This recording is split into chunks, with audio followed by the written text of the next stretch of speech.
Behind me is the skyline of modern Prague.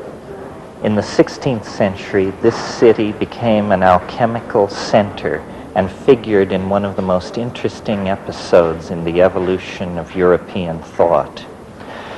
Rudolf II ruled from here in a court of great extravagance, and upon the death of the old emperor, the princes of the Northern League met to choose from among themselves a successor.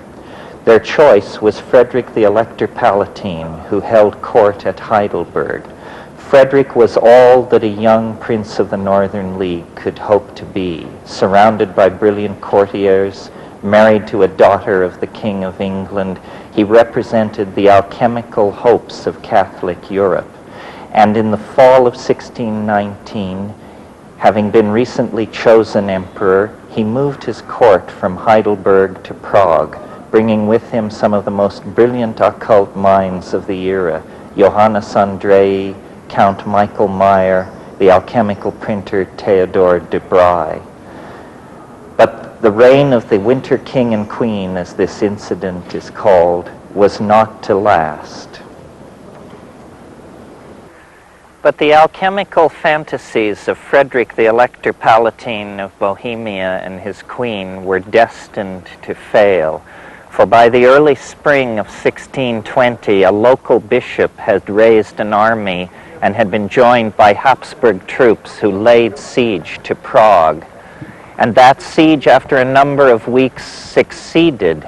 Among those taking part in the siege was a young French soldier who had been wenching and traveling across Europe in the style of the times, René Descartes, destined to be the founder of modern scientific materialism. I like to think that perhaps Descartes actually encountered his bête noire, Michael Meyer, Prince of Alchemists, in the confused situation that prevailed when Prague fell. For Meyer was lost in the siege of Prague, never to be heard from again. It's instances like this in the history of European thought that have inspired a group of American thinkers to form the Bohemian Institute of Prague, a think tank, theater group, and video production center to be established here in Prague and to celebrate the occult and spiritual heritage of this great city, a city which, had its alchemical visions been completed, modernity would have been a far different affair.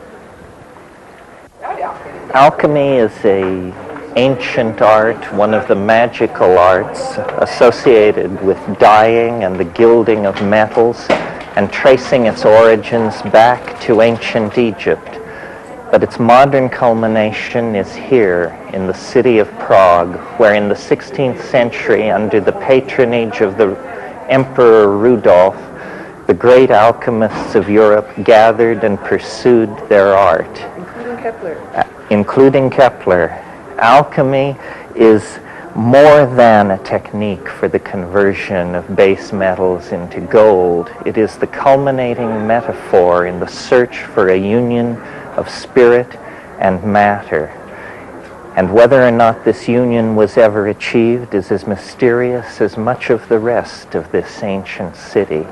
But whatever the success of the alchemists, they provide us with a metaphor for spiritual transformation that is extraordinarily applicable in the modern era.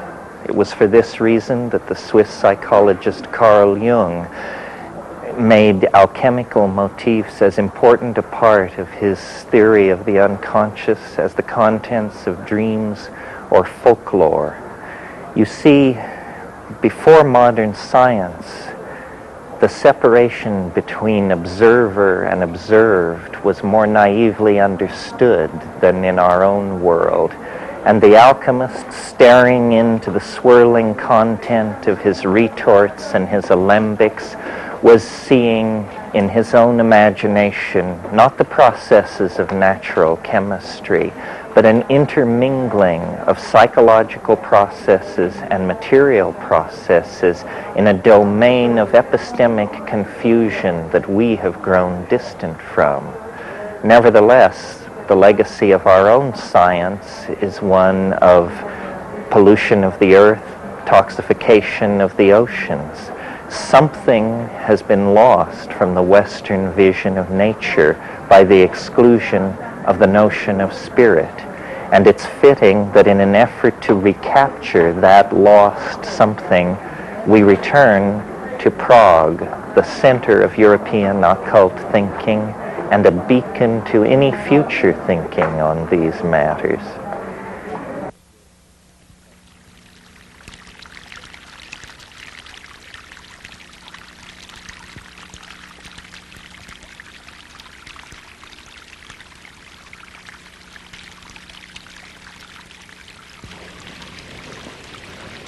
Well, Ken, you've certainly spent a number of years on these questions. I'm talking with Dr. Kenneth Ring. We're in the Prague Botanical Gardens. Dr. Ring is the author of the Omega Project and is the world's leading expert on the near-death experience. Ken, I know recently you've been interested in UFOs. How did you get from UFOs or from near-death experiences to UFOs? That seems quite a leap. Well, on one perhaps mistaken day, I picked up a copy of Whitley Strieber's book, Communion, came out some years ago, and though I had no interest in fact, an aversion to UFO studies, I found that some of the effects that he was talking about of those experiences seemed very reminiscent of those that followed NDEs, and so I wanted to explore the connection. Why do you think that these abduction phenomena never happen to what I would call smart people? In other words, it's always some poor soul who lives in a trailer park who has this No, I don't happen. think so. I think that there are people who have these experiences that come from a pretty wide swath of the social register, up and down. What I found in my studies is that actually the people who are prone to these experiences are folks with a troubled background. They often report traumatic childhoods. They report sexual abuse, stressful childhoods. They're people who, even as children, seem to be susceptible not to fantasy, but to alternate realities. Not everybody is equally likely to have this kind of experience. I don't think these folks are pathological or come from some particular social stratum, but they have particular kinds of psychological characteristics that predispose them to have these kinds of experiences. How do you relate this phenomenon to your own field of expertise, which is the near-death experience? What I found is if you look at the phenomena themselves, they seem extremely different in terms of their feature surfaces. What you look at the near-death experience, it's a very blissful experience, it's very beautiful, people have very many positive things to say about it. You look at the abduction experience, people are traumatized by it, deeply frightened, disturbed by it. They seem at antipodes, but if you look at the structure of these experiences, the structure is the same. They have the structure of shamanic journeys, of initiations. You're taken from the ordinary world, you're taken to another world, you learn things, you are transformed in that world, and you bring back those transformations with you. What I found was that the same kind of background that's typical for people that report UFO encounters, not limited to, but including abductions, is exactly the same kind of profile that you find for people that have had NDEs, near-death experiences. Same kind of person is prone to them. So I talk about an encounter-prone personality who's susceptible or vulnerable to these kinds of experiences more than the average person. But the key thing that relates these two phenomena, and perhaps others like them, are the transformations that tend to take place in the lives of people afterward. People with both kinds of experiences say afterward they're more appreciative of life, more appreciative of nature, they have a deeper feeling of self-worth, they are more compassionate individuals, or less materialistic. They're more spiritual and not necessarily more religious. In fact, they may be less religious, but they're more spiritual. They're more psychic. They're more intuitive. What seems to be the outcome of these experiences is however different the experiences themselves may be in their content, the effect is the same. You go through an ordeal of either nearly dying or the shock of a UFO encounter, and you're changed by that experience. Like Nietzsche said, that which doesn't kill me makes me stronger. These people are stronger spiritually. They seem to function at higher levels of intuitive understanding, of psychic awareness. It's an expanding experience for both.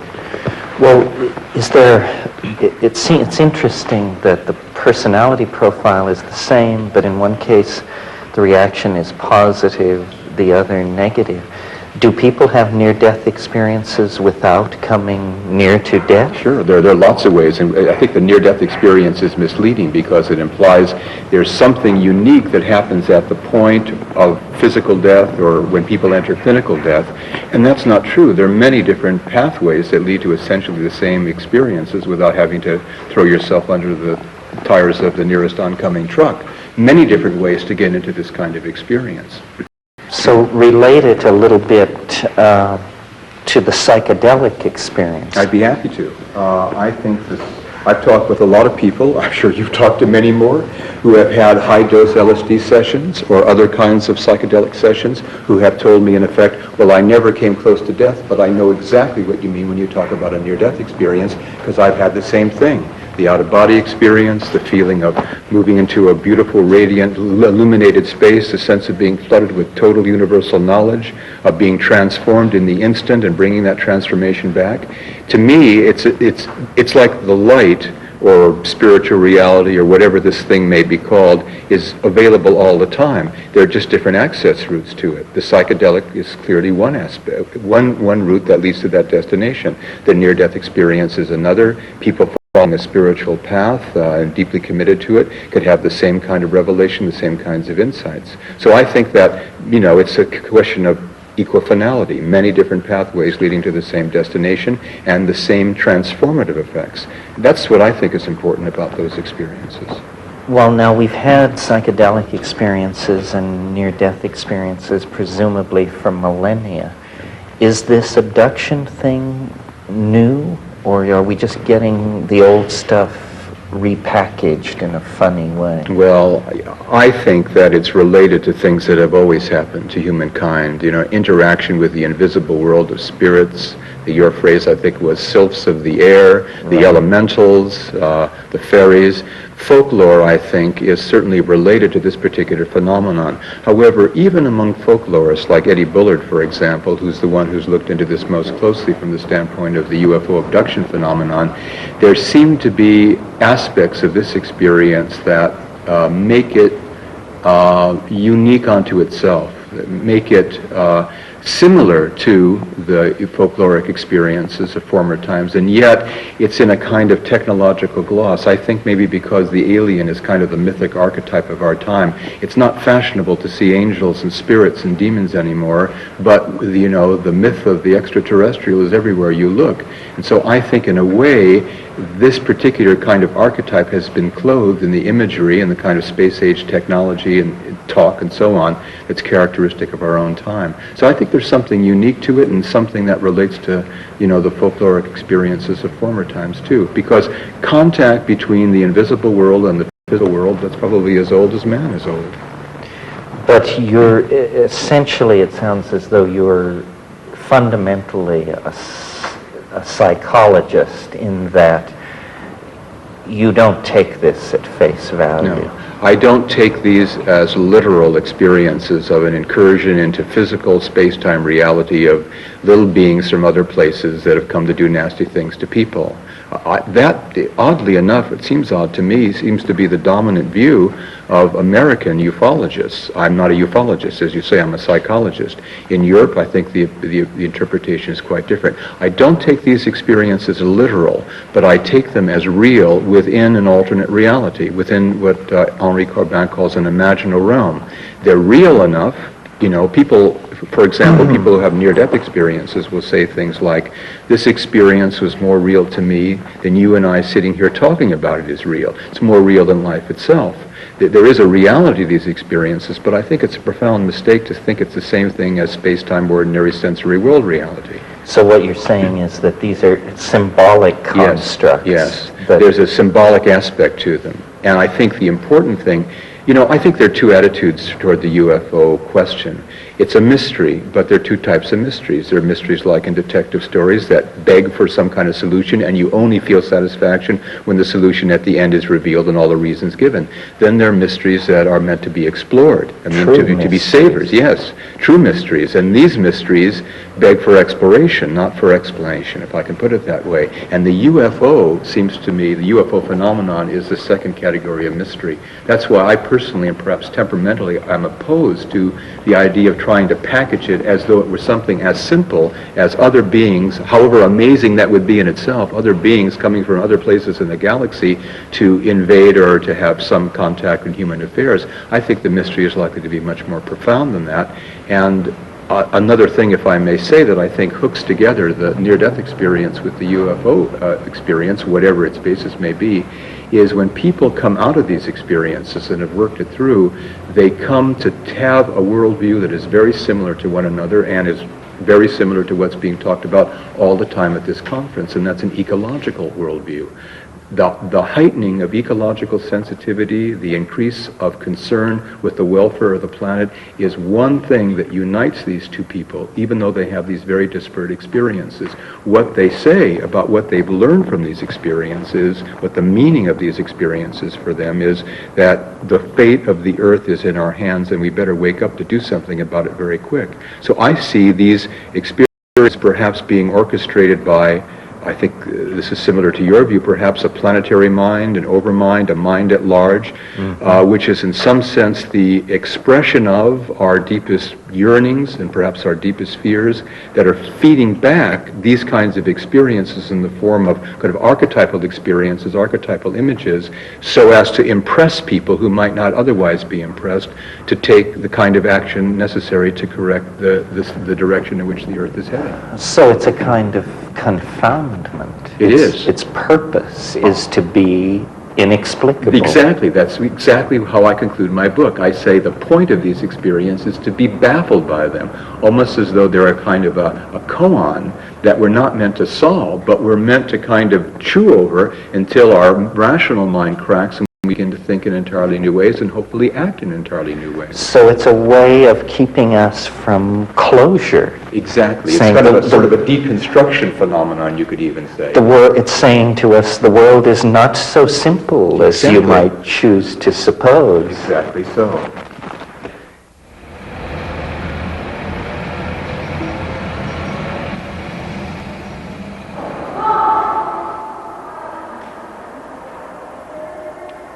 We're going to be talking with Rupert Sheldrake, one of Britain's most controversial natural scientists. Sheldrake is the proponent of a theory called morphic resonance. He believes that the presence of the past actually impinges on processes in the present and the future. In other words, our world is as it is because of how it once was. This is not a genetic theory, not a theory of natural selection, but a field theory which holds that actions and situations in the past are able, through the mere act of having happened, to shape future and present events. Rupert, this immense Baroque building is the Museum of Natural History in Prague, and I wanted to bring you here because I thought it would be an appropriate place to discuss your ideas, because after all, a museum is a kind of archive of morphology. Exactly. With these stuffed animals and skeletons are like photographs, snapshots of forms frozen. But of course each animal behaves and moves, each animal develops as an embryo to its adult form, and each one evolves. So it's triply dynamic. We have to reconstruct that in our minds. But the whole thing really is a reflection, I think, of the memory behind each species. Each species is the repository of an entire process of memory. Well, now this is the part of your thinking which goes well beyond orthodox theoretical biology. Say a bit more about that. Well, the orthodox view is that all these amazing forms and all the behavior and instincts that the animals expressed were all coded in the chemical genes. So a materialist theory. That's a materialist theory. I think it goes far beyond that and involves a memory of instincts, a memory of behavior, a memory of form. That is not materially based. Not materially based, a collective memory on which each species draws. So here we are in the Hall of Paleontology. This is sort of the archive of all these morphogenetic forms that have persisted through time. Can you say how your notions go beyond Darwinian and Mendelian genetics and evolutionary theory? Well, I agree with the conventional theory that there are genes, they're important in inheritance. They give each organism the chemicals it needs. But as well as that, you see, there's the morphic fields, the organizing fields of these forms. And the forms, like we see in these shapes here, are all determined by the fields. They determine the way organisms develop. These are all extinct types. And I would say that the memory is not only inherent in the species while they're alive, even after they're dead, even after they're extinct, the world is still filled with, as it were, the ghosts of extinct species, memories of species that no longer exist. So the memories of evolution are cumulative, they build up, and sometimes we see in the course of evolution extinct forms of shellfish, for example, come back again after 10, 20 million years. These are called evolutionary iterations, evolutionary repeats, and they're explained in terms of atavism, the recapturing of ancient memories. But in a sense, you're saying that after the species is extinct, but the fossil form lives on, then it is somehow a catalyst to this recursion of form. There's an entire memory built into nature. The world is, as it were, haunted by the ghosts of extinct species. Each species is influenced by all the past members of its species, but behind that, all the forms that have gone before, which is why in the course of embryonic development, we see echoes of the embryonic forms of remote ancestors, the way that we developed through a fish-like stage with gill slits and so on. But in a case like that, then how is it possible for new form to emerge at all? Well, this is where novelty comes in. Well, no one can account for novelty except perhaps yourself. To say that it's blind chance, as the conventional view, tells us very little, almost nothing. It's really just simply saying novelty is unintelligible. There are different ways of thinking of it. The founders of paleontology, like Cuvier, the great fossil pioneers, the pioneers of this kind of museum, had thought that they were all reflections of Platonic archetypal forms, timeless forms. That wouldn't really explain creativity. It would simply say there were pre-existing forms that were merely manifested. Other people would think of creativity as going on as evolution proceeds. So a bird like this didn't exist at one time, then usually by a sudden jump it would appear, and then through repetition would become increasingly habitual, then become extinct, and the potential habits, the memory would persist in nature, although it wouldn't be expressed. Well, tell me this. Do you think that a person holding this point of view has a license for more optimism than people who are trying to operate in the ordinary scientific paradigm? In other words, how does this idea reflect back into the dilemma of the human world here at the brink of the third millennium?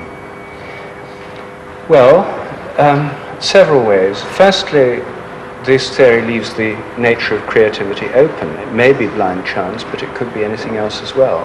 There could be a directing intelligence. All we know is that new things appear. We don't know how they appear. Secondly, it tells us that habit is a very important principle in nature, and it makes us aware of the importance of our own habits, personal and cultural. But thirdly, the theory tells us that when new things happen, by morphic resonance they can spread around the world much more quickly than they might otherwise be able to. And this could be a ground for optimism. It means that change can happen faster than we might otherwise believe. And change, fast change, seems to be very necessary if we're to survive. So what you're saying is we don't have to rely on mechanisms like cultural diffusion or direct communication. These new concepts, new paradigms are in the air, as it were. Yes, and of course we all know about modern telecommunications, modern mass media, but morphic resonance means that new attitudes, new patterns of behavior can spread much quicker than one might otherwise have thought. Well, tell me this then, how is the theory of morphic resonance doing? Is it behaving according to its own predicted trajectory, or is it meeting unexpected resistance? It's meeting expected resistance. I see. But the idea certainly seems to be catching on. I mean, there's a sense in which this idea of a kind of habit appeals to people. It makes sense, the idea of a collective memory. The idea that what we learn is like a kind of remembering of what others have learned is intuitively plausible to me and to many other people. And I would say certainly the idea is getting easier to explain than it was when I first thought of it. Well, I've heard it said that it very elegantly and neatly solves problems which are insoluble by any other means in biology. Could you just name a couple of these areas where it makes clarity out of chaos? Well, there are many. One is the development of form in embryos, the way that a bird like this could grow from an egg. And how any organism develops from an egg is a great mystery. And the idea of morphogenetic fields, form-shaping fields, is the basis of the whole theory. That's what I started from. And so it helps to explain the problem of form. It helps to explain the inheritance of instincts as well, how new patterns of behavior develop and spread. So these are two of the areas that it helps. So is it the non-material presupposition that makes it so difficult for orthodox science to accept this into its canon? Yes, it's the idea of a kind of non-material memory on which each member of the species draws and in turn to which it contributes. It's very like Jung's idea of the collective unconscious. This is an idea that's in one form familiar to people already. But because modern science is steeped in a kind of materialistic way of thinking, the idea that everything has to involve material and material transfer is very important for a lot of scientists. Of course, in the light of modern physics, it's a very old-fashioned idea. To get a television program from the transmitting station to the receiving set doesn't involve couriers carrying cans of videotape. It goes through as vibrations through a field. And I think that radio and television have broken us out in our everyday thinking from the 19th century materialistic paradigm, because fields and vibratory connections through fields are now the stuff of everyday life. And the idea that all forms of information transfer have to involve material is no longer tenable. But many people's scientific thinking, including that of many scientists, is still locked into a kind of 19th century materialism. Well, probably because the theory of genetics has been so successful, and it is a theory of material particles. It sounds as though biology has been dragging its feet somewhat behind physics in terms of its acceptance of field theory. Well, modern neo-Darwinian theory is based on the discoveries of geneticists in the 1910s and following Mendel in the 1850s and 60s. And it's based on old-style atomistic particulate theory. The whole basic way of thinking was formed long before quantum theory came into being. It takes almost no account of modern developments in physics. It takes almost no account of modern cosmology, the idea that the laws of nature could evolve along with the cosmos. It's locked into an earlier form of classical physics. And I think that what I'm suggesting is much more in accordance with the modern spirit of physics, whereas most of biology is still an attempt to reduce the phenomena of life to high school physics, which is essentially classical physics of the 19th century type. Well, essentially, you're attempting to go beyond reductionism, yes, it sounds. I think so. And what are your expectations for success? In other words, are there experimental strategies which are supporting this point of view, or is it largely theory? Where do you stand with it? Well, experiments are going on in the realm of morphic resonance, principally in the realm of behavior at the moment, animal behavior, human behavior. But the theory applies to crystals as well as to plants and animals. And chemical tests are some of the most potentially exciting. I'm doing some work on crystal forms and crystal phenomena.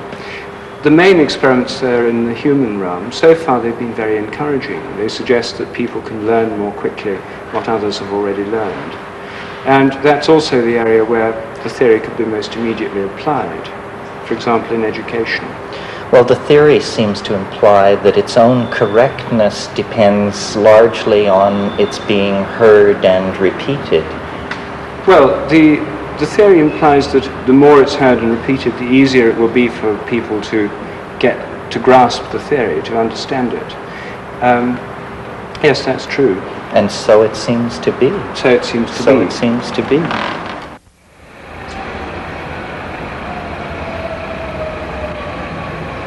We're in Prague's Museum of Natural History, talking with Jill Purce of London, England. Jill is an expert in Mongolian overtonal chanting. So Jill, tell me something about your work with sound. Well, I'm trying to, I like to think that to re-enchant means to make magical through chanting. And what has happened to our society is we've become disenchanted, which literally means that we've stopped chanting. And this has been a gradual process in what we call the developed Western society. The more developed our society, the less we chant and sing. And chanting is a very powerful way of healing and a way of tuning ourselves, with our environment, with our family, with the sacred place, with the sacred time, keeping us in tune with all our environment and with God. And we stopped doing that. We started to stop doing that when we stopped believing in God. When we started measuring things in the 17th century, and we found that it felt better, and we felt we had more control by measuring than we did by chanting and by praising God, by petitioning God, and by participating with God, which are the three ways that we've always made a reciprocal relationship with he or she who seemed to be in control of our life and destiny. And when we stopped doing that, we felt that counting gave us a greater sense of control of our environment and meant that we ourselves had a greater chance of survival. But why this particular Central Asian shamanic approach to it? Well, what's happened now is that what we found is that science, since the 17th century, the development of science, the direction of science, has quite far from giving us the control that we thought it was. It's led us in an unprecedented way to be, and only through science, to be less in control of our environment than ever anybody has ever been. We have never been in such a dangerous situation. We have never been so vulnerable, and this is entirely because of science. And so all the control that we thought we were gaining has actually turned out to be quite the reverse. And so we are completely out of control. And so we again have to find out, how do we do it? If science has failed, what other ways may succeed? What other ways can we again create a reciprocal relationship with this great and powerful force?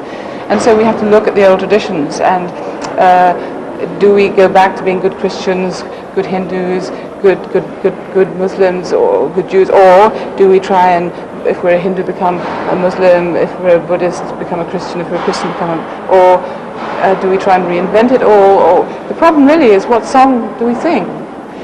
And so what I've tried to do is to find a way of chanting which is deeply cultural. It comes from Central Asia, and in particular Mongolia. But what I think is so extraordinary about this way of chanting is that it deals with sound, with the harmonics of sound, which is a way not of culturally dividing the octave, which is what all other forms of music have as their central core, which is that if you divide the octave, this is a cultural affair. How you do it differs whether you're Indian or whether you're Western. But what this is based on the harmonic series, which is simply a way of making our own geometry audible. It's a way of allowing us to hear in a sonorous way our own structure. And this is a profound recognition. It's a profound remembering, because we are hearing what we are. So it's a kind of organic music, or organic sound. Absolutely. It's the most organic sound because we're making audible our biology. Well, I brought you here to this wonderful Baroque room because I was hoping that perhaps you would honor us with an example of this, since I'm sure it's easier to hear than to describe. Yes. Do you think you're up for that? Yes. Okay, my dear. Please have a go at it.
David White, a transplanted Yorkshireman, lives in Washington State, USA.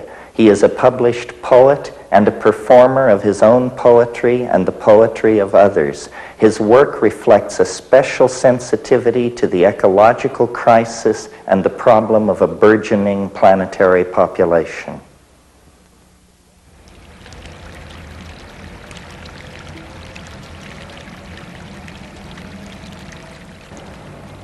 You mentioned this concept, the ecological imagination. Yeah. So obviously this is sort of the distillate for you of Yes. some of your thinking. Yes. So say something about it. What is it exactly? Well, it's an imagination where the image itself has many different realities constellated within it. It isn't an image that you're trying to impose on the world. It's an image that's received after you've remained quiet and you're willing to pay attention to the miracle of creation as it is. Now, that miracle may take the form of despair and alienation, as it has over the last 60 years, but you pay attention to it. You know, we live in a monocultural society where you plant wheat in one field and you spray down on either side so you get one crop. And the soil, which comes from the same root as the word soul, suffers as a result. You know, in the eastern Palouse of Washington State, they've lost 25 to 50 feet of topsoil, you know, through intensive mining, almost mining agriculture. You know, here we are in the botanic gardens in Prague, where plants have been brought from all over the world. In some ways, it's a wish by humanity to recreate the beauty and imagination of the rainforest, or of an ecology that where things fit together exquisitely. Mm-hmm. And we have this inside us. We have this patterning, this understanding that the world fits together absolutely exquisitely, and we have a possibility of fitting together too. So the poet remains silent, looks out at the world, receives all the images that comes in, and tries to say the one word that represents the whole ecology of everything that is received, and hopefully will give birth to that world in the word, in the line. This suggests somehow that the word is made flesh. Or in your metaphor, the flesh is made word. Yes. Yes, or the word is made ecology. The word is made ecology. Well, so this is an aesthetic of nature, almost Emersonian in its scope. This is a far cry from futurism or the glorification of the technological that a lot of 20th century poetics has been about. Yes. Do you see yourself as a part of a conservative impulse in poetry or a reforming impulse? How does that work? No, I don't see it as being conservative. It may be looked at that way from the areas of art which, say, Andy Warhol inhabited, where the whole emphasis was on the latest wave that was breaking on the shore. Fashion. Yes, fashion, and the whole sea that was behind each wave as it came upon the shore was ignored. And so I think what there is now is a resting back, a swimming out, a diving down into that sea. To re-establish our eldership. I think much of what's happening in the 20th century is a re-establishment of eldership. I mean, here we are in Prague. Prague has been asleep, almost like Rip Van Winkle for the last, 40 years. Anyway, 40 years, Yes. possibly longer. And it's awaking again. It's awaking, and there's so much awaking in the world today. And I think poetry has always been the art where you remind people of what life is about and what is essential to it, and what's, as Pericles said, what is sweet and what is terrible about life, that you have to know both those things.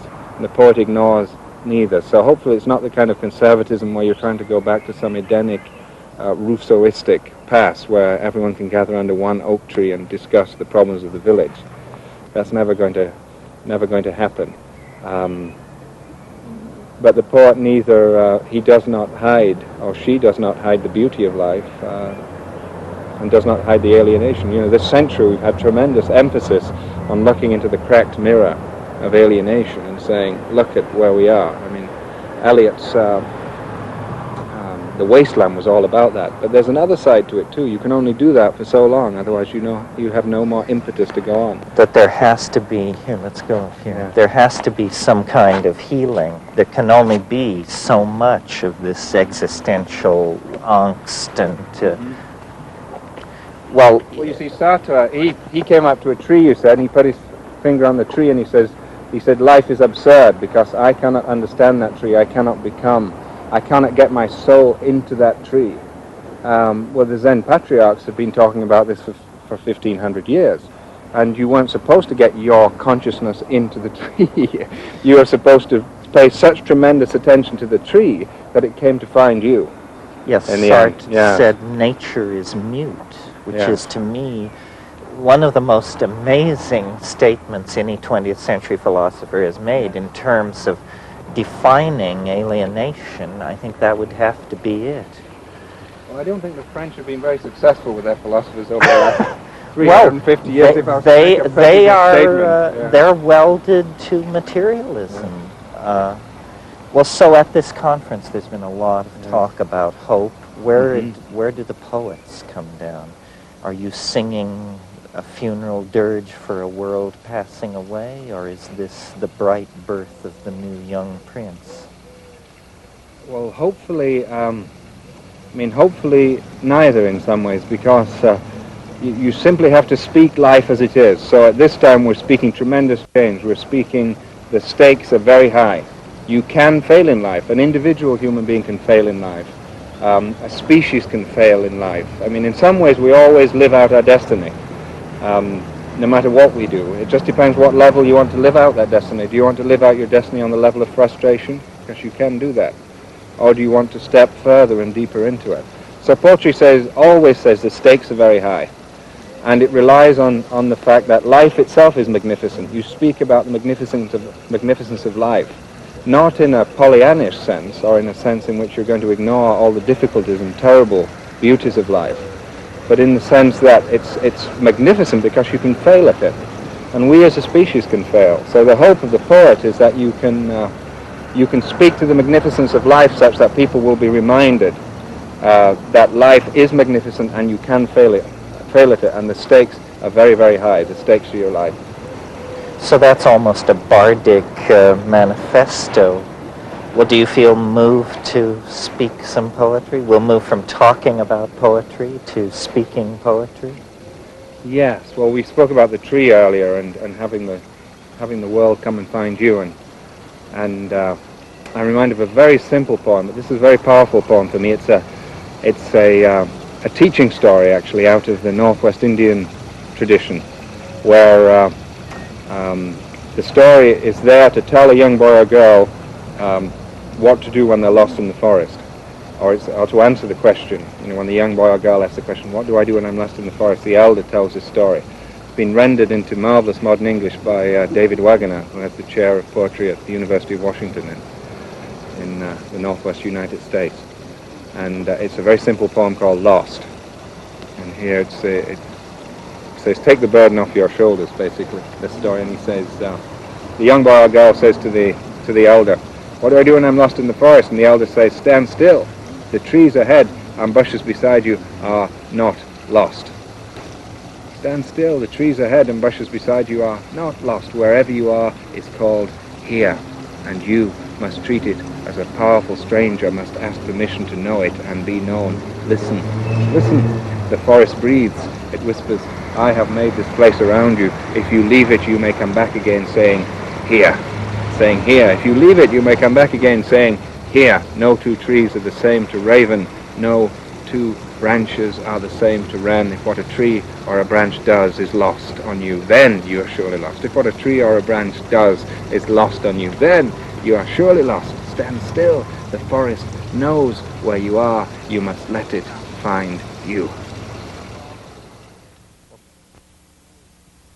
Alexander Shulgin, Sasha to his friends, is nothing less than the godfather of psychopharmacology, an expert on the cyclicized phenylethylamines, that is, psychoactive compounds useful in the emotional recovery of traumatic events. Shulgin has given his life to the study of the pharmacology of psychedelic experience. In Prague, he told me, greater frontiers lie ahead. The next lost continent to be explored by Alexander Shulgin, the psychoactive tryptamines.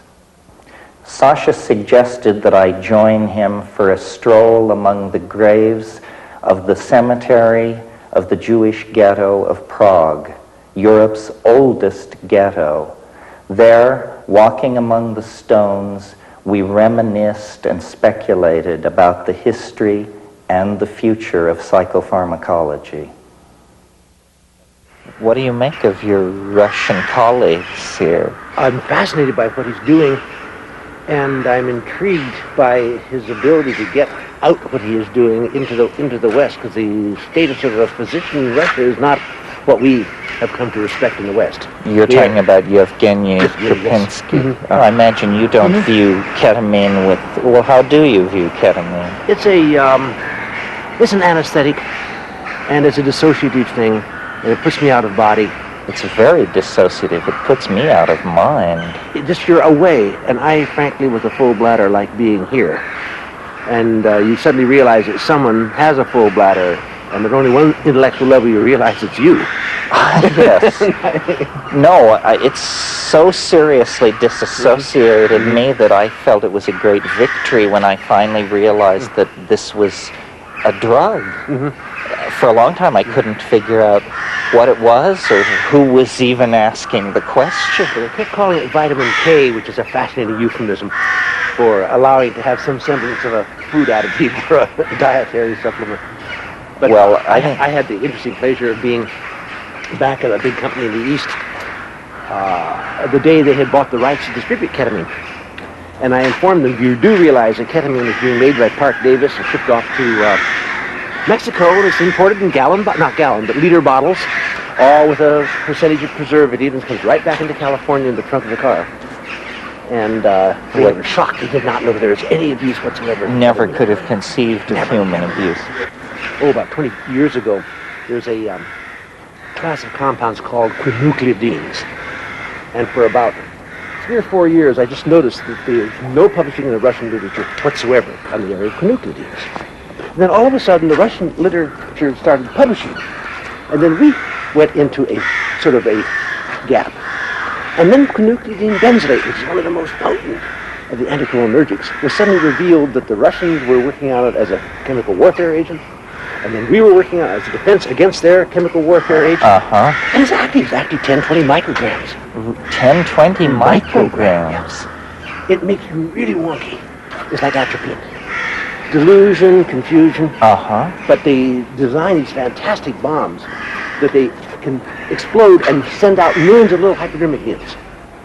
And so they don't have to worry about wind blowing it downwind or upwind. So it's essentially a chemical cluster bomb. Cluster bomb, but with little hypodermic needles. That's elegant. So that's probably in the inventory. It's already in the inventory. Well, someone mentioned to me that you had expressed interest now that you felt you had sort of done the work you wanted to do with cyclicized phenylethylamines and that you were going back to looking at tryptamine. Very much so. That's the other side of the coin. It's as rich and unexplored areas the phenethylamines were 20 years ago. So are you going to illuminate it for us? Oh, absolutely. I've already made the T-butyl methyl, isopropyl methyl is well known, but the secondary butyl methyl is not known. They're all active by smoking. And what are they, could you, in a blind test, pick one out from another, or are they sort of... I don't know yet. I doubt it somehow. I think they're all going to be fast, impactful, and all very much like DMT. Duration-wise, or presentation-wise? Probably perhaps a little bit more potent. A little bit more potent? DMT is not that all-fired potent. It takes, 10, 20, 50, no more, 50, 100 milligrams. 50 to 70 and some of these we're getting into maybe at 20 and 30 milligrams, but not active oil.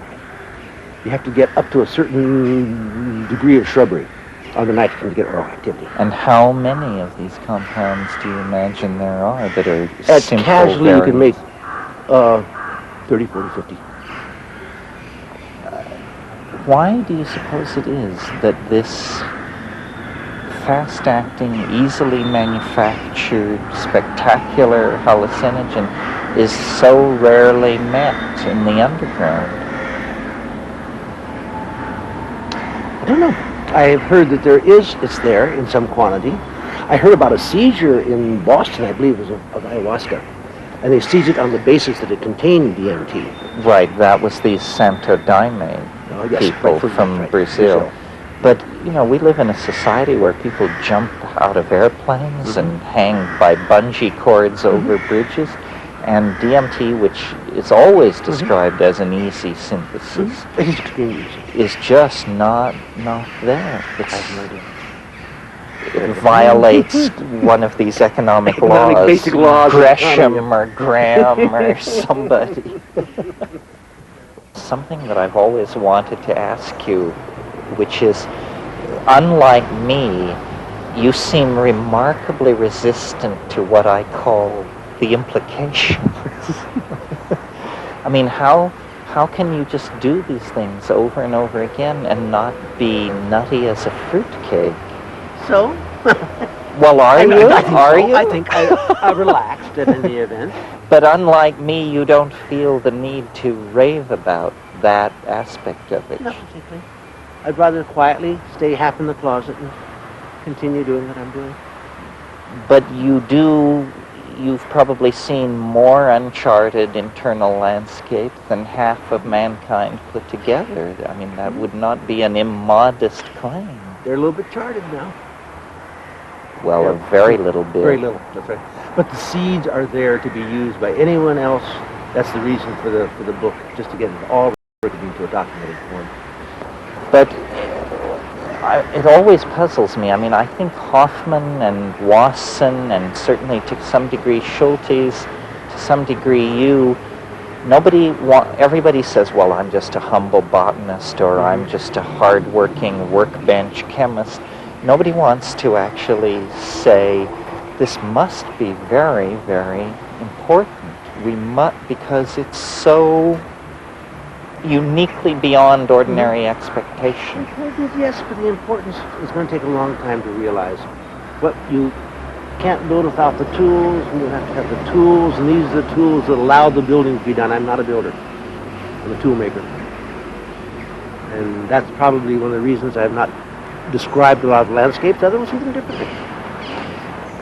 If we could compare it to the invention of the telescope. Probably within 50 years of the invention of the telescope, the major solar system new paradigms were put in place.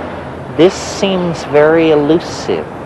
It seems hard for us to go beyond simply saying it exists, it's really far out, and then we sort of fall silent. What do you think about that? I think the silence is in part imposed upon us by a very unsympathetic authority body. And maybe it's just as well, because that way a lot of work can be done and sort of recorded for posterity. And the time the pendulums swing, they will swing back. And the time will come when this work will be used, research will be done with these tools that will be great. Obviously you believe in it strongly. What would you say to a critic who said, what's so great about this? Are you and your friends in any significant way different from the rest of humanity? No. And I don't see why it would be critical. I'm not offending him. I can see no way in which I'm offending him. I'm quietly doing my little alchemist thing at home. But you really must think that it does make a difference. I think it does. I think it will. It will. I don't think it does now. So we really are cursed with being pioneers. Yeah. It's not so bad. No, it's not so bad. It has a nice I mean, they'll feel hang to it. your picture in the main hall years hence and say, these were giants. I would rather have my picture hanging in the main hall than me hanging in the main Well, hall. some people manage both. That's true. And you may end up that way, too. Oh, well, it's a short, happy life. It's kind of neat. Well, But this is your territory, too. What's your feeling? Do you feel that that's a fair... I think that I have always, from the very first psychedelic experience, had the uncanny intuition that, yes, this has been around for 50,000 years, but it's somehow going to be critically important in our lifetime, that we will need it for something, maybe just to think our way out of the mess that we're getting into. Well, okay. But if it's needed, we have it. Yes. That's the beauty. The tool is there for the time when the need is obvious. And this may be our lifetime. So essentially what you're doing is you're placing tools on the shelf. Screwdrivers for screws that haven't been invented yet. Exactly that. Except it's a good tool. Its use will depend upon someone who has that particular view of need. Well, it's a wonderful thing. Where do you hope to be in 10 years or so with all of this? Have you Probably starting on a third book. Do you think, I know you're working on a book about legalization and... Not actually. I'm working with a group who is more or less funded to make arguments that would be raised, to address arguments to be raised in a legalization process. What would be the answer of how drugs would be legalized? How would it be made available? Should it be an open supermarket? Or should it be under some sort of governmental control? And it's a research, more than that, a policy group Studies. setting up for that. I think it's futile in the present state. In terms of practical impact. I don't think anyone's going to seriously entertain legalization. So it may be a fueled process, but it's a fun process, because in the process you begin evaluating your own relationship with drug law, drug regulation, drug control. If you were in charge of it, how do you see it happening? I mean, are there drugs you would keep legal, or do you think it should be... What I would do if I were running, I would keep certain laws that would protect people of innocence. I would have absolutely no drug with children who are of too young an age. God knows what that age may be. 16, 18, 21. Maybe alcohol model. Right. Absolutely unallowed giving drugs to anyone without their consent. Naturally. Informed consent, knowledge, education. I would make absolutely available at all levels about propaganda, restriction, information that is factual about drugs. Then I'd open the drugstore. And you people, will they overuse? Maybe. But I think that would very quickly dampen itself out to maybe about what we have now. But you have removed the criminality, removed the violence, removed the entire social disruptiveness that these drug laws have caused. Would you encourage the government to see these drugs as a vehicle for gaining tax revenue, or do you think the government should stay off that? Probably some tax revenue would be valid, as with other drugs of abuse, other things of abuse. Similarly to Similarly, it's a good alcohol model. and tobacco. It's a good model, and perhaps it's a valid one. Well, that's pretty much what I suggested in my book, but I agree with you that it's easy to sit down and come up with a fine plan, overcoming the political hurdles of an American... Too many people have too much to benefit on the laws being what they are and even becoming more intense. And until you change that motivation, that reward. Yes, well, the most cynical and the most naive people in America are keeping the drug problem going. The most cynical by dealing and importing drugs, and the most naive through the kind of Christian terror of... Look at the monstrous industries that have been built up with it. The drug urine screening, shameful. Right. But they're multi-billion-dollar things. This kit, that GCMS, this instrumentation, these people who make little wax urine bottles. It's becoming, there's no justification for urine screening at any time of anyone under any circumstance on a random basis. Well, and the notion that in a democratic society people would get into that kind of thing is incredible, I think. It's completely contrary to the principles of that society. The assumption of innocence. We blew it because it's not in the Constitution. Right. It should have been in it, but it wasn't. Right. But taking a urine sample on a random basis is an assumption of guilt. Well, but what is in the Bill of Rights is life, liberty, and the pursuit of happiness. Declaration of Independence. But that could be used as a sufficient basis it's a for... self-image, and we should maintain it as such. Yeah, well, the first thing that goes when society hits the wall is democracy.